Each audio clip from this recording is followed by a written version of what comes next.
आइए जानते हैं कौशलों के बारे में सीखना।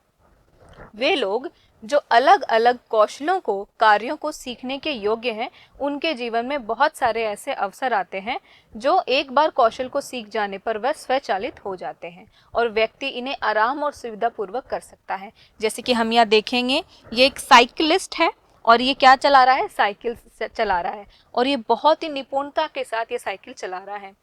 इसने जब ट्रेनिंग ली होगी तो हो सकता है कुछ महीनों की, कुछ सालों की, या फिर बचपन से वो साइकिल चलाना सीख रहा हो, लेकिन आज ये एक रेस में दौड़ रहा है जहां पर ये पहला भी आ सकता है, दूसरा भी आ सकता है, तीसरा भी आ सकता है। ठीक है, तो इसने क्या एक कौशल हासिल कर लिया, एक स्किल हासिल कर ली। कौशल का अर्थ होता है स्किल को हासिल करना या फिर हुनर। हुनर, आप कौशल की जगह हुनर भी लिख सकते हैं, अपना एक हुनर। इसने क्या हुनर, एक अपना हुनर क्या बनाया? साइकिल सीखने का हुनर इसने बनाया। इसने इसको सीखने के योग्य समझा, इसने सीखा, इसका इंटरेस्ट था साइकिल चलाने में, तो इसने इसके बारे में और अपनी इच्छा जाहिर करी और इसको डीपली सीखा।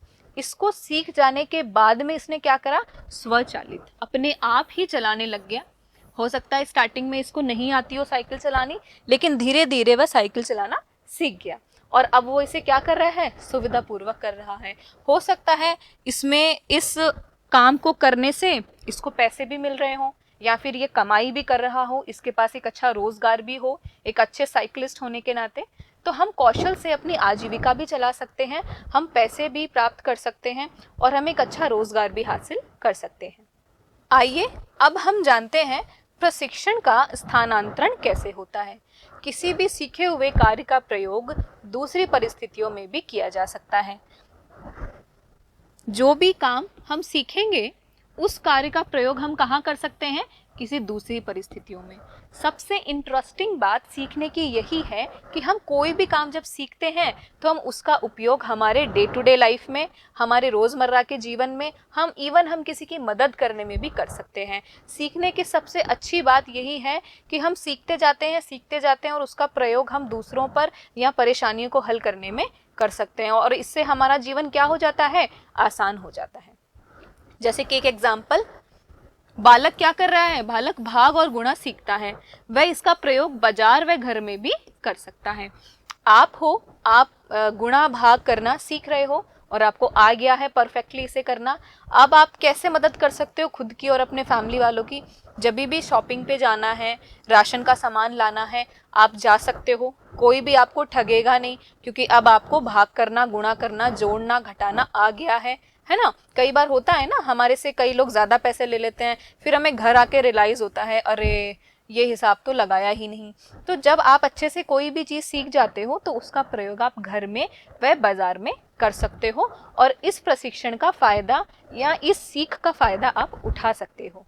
आइए अब जानते हैं प्रशिक्षण के स्थानांतरण के प्रकार। जो भी हमने सीखा, जो भी हमने प्रशिक्षण लिया, चाहे वह कोई हुनर सीख के, चाहे हमने वो प्रशिक्षण अपने स्कूल से लिया हो, चाहे हमने वो अपने घर में कोई चीज़ सीखी हो, जैसे कि मेहंदी बनाना, साइकिल चलाना सीखना, डांस करना, गिटार लेना व गिटार बजाना, इस तरह की चीज़ों का हम स्थानांतरण किस तरीके से कर सकते हैं, वह कहाँ व किस प्रकार कर सकते हैं। पहला हम सकारात्मक स्थानांतरण करते हैं व दूसरा नकारात्मक स्थानांतरण करते हैं। सकारात्मक स्थानांतरण के अंदर पहले का सीखा कार्य दूसरी बार में करने में सहायक होना चाहिए। जो काम आप यहाँ सीख रहे हो वो यहाँ पर काम आना चाहिए। ठीक है, एक रिलेशन बाउंड होना चाहिए इनके बीच में। ठीक है, अगर आपने गुणा भाग सब कुछ सीखा है और वो अगर आपके घर में कोई काम नहीं आ रहा है या फिर किसी भी दूसरी जगह पर सहायक नहीं हो रहा है तो वह क्या हो जाएगा? नकारात्मक। लेकिन अगर वह काम आपके काम आ रहा है, आपने गुणा भाग जोड़ सीखा, वह आपके बाजार में या जब आप जा रहे हो, कोई सामान खरीद रहे हो, वहाँ के हिसाब में अगर आपकी मदद कर रहा है तो इसका मतलब वह सीखा हुआ कार्य आपकी क्या कर रहा है? सहायता कर रहा है और आपका क्या बन रहा है? वह स्किल या फिर वह काम, वह प्रशिक्षण आपकी सहायता करता है। तो ये आ जाता है सकारात्मक स्थानांतरण की श्रेणी में। दूसरे हम बात करते हैं नकारात्मक की। अगर हमने कोई काम सीखा है और वह हमारे कोई काम नहीं आ पा रहा है, जबकि हम कोशिश कर रहे हैं कि वह हमारे काम आए। सपोज आपने गुणा भाग जोड़ बाकी सब सीखा स्कूल में, लेकिन जब आप बाजार में हिसाब कर रहे हो तो आप क्या बन रहा है, वो बाधक बन रहा है, मतलब वो आपके काम नहीं आ रहा। या फिर मान लो कि आप वह भूल गए, आप गुणा जोड़ बाकी करना वो सब आप क्या हो गए, भूल गए आप, या फिर आपसे गलती हो गई। तो इसका मतलब पहले का सीखा हुआ कार्य दूसरी बारी में क्या बन रहा है, बाधक बन रहा है, या फिर कोई रिलेशन बाउंड नहीं हो पा रहा है सीखा हुए में और नहीं सीखे हुए में। इससे अच्छा तो नहीं सीखते, है ना। अगर वो बाधा बन रहा है तो वो क्या बन गया, नकारात्मक प्रशिक्षण के स्थानांतरण वो बन गया। तो ये एक नकारात्मक स्थानांतरण बन गया है। ये चीज हम ध्यान रखेंगे यहाँ पर। सीखना मनुष्य में कई तरीकों के बदलाव ला सकता है और यह जीवन पर्यंत बदलाव लाता रहता है। सीखने में उन्नति के साथ आप में सीखने की क्षमता विकसित होती है। तो हमेशा जीवन में हमेशा हमें सीखना चाहिए, नई नई चीज़ें सीखना चाहिए, क्योंकि सीखने से हमारे अंदर बदलाव आता है, नई स्किल्स आती है हमारे अंदर, और इससे हमें अच्छा महसूस होता है और हमारी खुद की क्षमताएं क्या होती है, विकसित होती है। हम सेल्फ डेवलप्ड बनते हैं इससे। आइए अब हम कुछ पठगत प्रश्न देखते हैं। सीखना डैश और दृष्टि से डैश में आई स्थायी परिवर्तन है। इसका उत्तर होगा अनुभव दृष्टि से अभ्यास में आया स्थायी परिवर्तन है, क्योंकि जो अभ्यास हम सीखते हैं उसी में क्या आता है, परिवर्तन आता है ना, उसी में ही। तो यही हमारी सीखने की खास बात है। अनुभव भी मिलता जाता है और हमारे अंदर एक अच्छा अभ्यास से अच्छा परिवर्तन भी आता है। पावलोव का सिद्धांत डैश अनुबंध के नाम से जाना जाता है। इसका उत्तर आएगा शास्त्रीय अनुबंध। तीसरा प्रश्न है, डैश क्रिया प्रस्तुत अनुबंध की भूमिका के पक्षधर कौन थे। इसका उत्तर आएगा स्किनर। अगला क्वेश्चन, क्रिया प्रस्तुत अनुबंध का डैश भी कहा जाता है। क्रिया प्रस्तुत अनुभव को हम क्या कह सकते हैं, नेमेतिक। नेमेतिक अनुबंध भी क्रिया प्रस्तुत अनुबंध को कहा जाता है, और यह एक इंपॉर्टेंट क्वेश्चन भी है।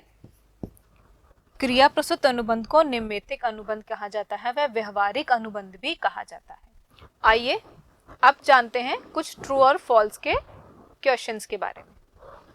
लिखित निम्नलिखित कथन सत्य है या असत्य है, ये बताइए। पहला प्रश्न, सकारात्मक पुनर्बलन वह कोई भी क्रिया है जो अन्य क्रियाओं की संख्या को कम कर देती है। यह बिल्कुल ही गलत कथन है, जबकि क्या करती है, वृद्धि करती है। रिस्पॉन्सेस कैसे हो जाते हैं हमारे, रिस्पॉन्स हमारे वृद्धि होती है, चाहे वो नकारात्मक पुनर्बलन के परिणाम हो चाहे वह सकारात्मक पुनर्बलन के परिणाम हो। तो यह होगा फॉल्स। नेक्स्ट क्वेश्चन है, प्रतिकूल अनुक्रिया को पलायन अधिगम कहा जाता है। बिल्कुल करेक्ट। पुनर्बलन निरंतर या आंशिक हो सकता है। बिल्कुल करेक्ट। चौथा, आंशिक पुनर्बलन का प्रभाव किस उपयुक्त आदर्श के विद्यमान होने पर निर्भर करता है। नहीं, ऐसा बिल्कुल भी नहीं है, हमें कोई आदर्श की इसमें रिक्वायरमेंट नहीं होती है। पांचवा, प्रशिक्षण द्वारा सीखना किसी उपयुक्त आदर्श के विद्यमान होने पर निर्भर करता है। करेक्ट। आइए देखते हैं कुछ पाठगत प्रश्न। सबसे पहले जानेंगे सीखने के मुख्य प्रकार कौन से हैं। सीखने के मुख्यतः 3 प्रकार होते हैं। पहला वाचिक व शाब्दिक, ठीक है। दूसरा होगा कौशलों द्वारा भी हम क्या करते हैं, सीखते हैं। और तीसरा, हम संप्रत्तियों द्वारा भी सीखते हैं। तो ये हम 3 तरीकों से सीखते हैं। सेकंड क्वेश्चन, शिक्षण स्थानांतरण क्या है। जो भी हम चीज सीखते हैं, जो भी कौशल हमने सीखा है, वह हमें दूसरी बार में या फिर दूसरी स्थिति में भी हमारे काम आना चाहिए, या फिर वह काम सहायक होना चाहिए।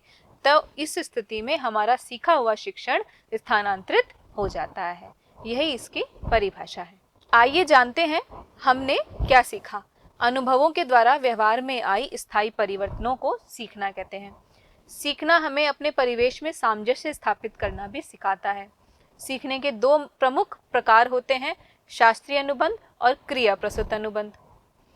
क्लासिकल अनुबंध के अंतर्गत तटस्थ उद्दीपक और स्वाभाविक उद्दीपक CS और UCS, कंडीशनल स्टिमुलेटर और अनकंडीशनल स्टिमुलेटर समाहित रूप से तटस्थ उद्दीपक और अन्य क्रिया के बीच सहचर्य स्थापित करते हैं। क्रिया प्रस्तुत अनुबंध वह प्रक्रिया है जिसमें प्राणी सकारात्मक परिणाम आने पर व्यवहार को दोहराते हैं और नकारात्मक परिणाम से बचने या उसे छोड़ देने का प्रयास करते हैं।